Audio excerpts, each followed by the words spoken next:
In today's video, I'm going to teach you Method 2. Add a full weather calendar to Google Calendar. If you want a forecast that lives right inside your calendar, this approach is perfect. We're going to subscribe to a weather calendar via a URL, which means your events will update automatically whenever the provider refreshes their data. This is different from manually adding events. You're connecting your calendar to a live feed. Start by opening Google Calendar on your desktop.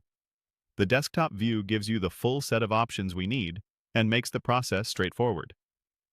On the left-hand side, find the section labeled Other Calendars. It's usually below your main calendars and any shared ones you already have. Right next to Other Calendars, you'll see a small plus icon. Click that to open the menu of ways you can bring in new calendars. From that menu, choose from URL. This is the option that lets you subscribe to calendars hosted elsewhere and delivered in the ICS format. Now you'll need the ICS link from a weather provider. Many reputable weather services offer a city or region-specific ICS URL. Be sure you're using a trustworthy source and that the link you copy is specifically meant for calendar subscriptions. It often ends in .ics, and you won't need to sign in or provide any personal details to use it.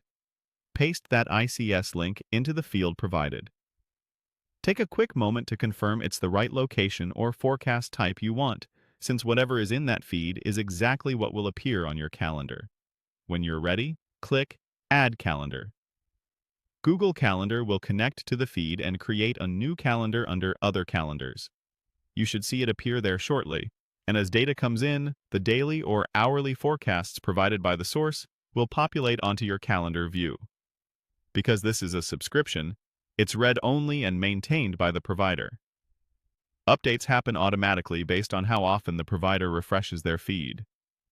Sometimes new data shows up quickly. Other times it may take a little while, depending on the source's update schedule and Google's sync cadence. If you don't see entries immediately, give it a bit of time to process. Once added on desktop, this calendar typically shows up across devices where you use the same Google account, so you can check forecasts on your phone as well. The events will align with your Google Calendar time zone settings, keeping your forecast timing consistent with your schedule. That's it! You've successfully subscribed to a full weather calendar via URL, giving you an automated, always updating forecast right alongside your day.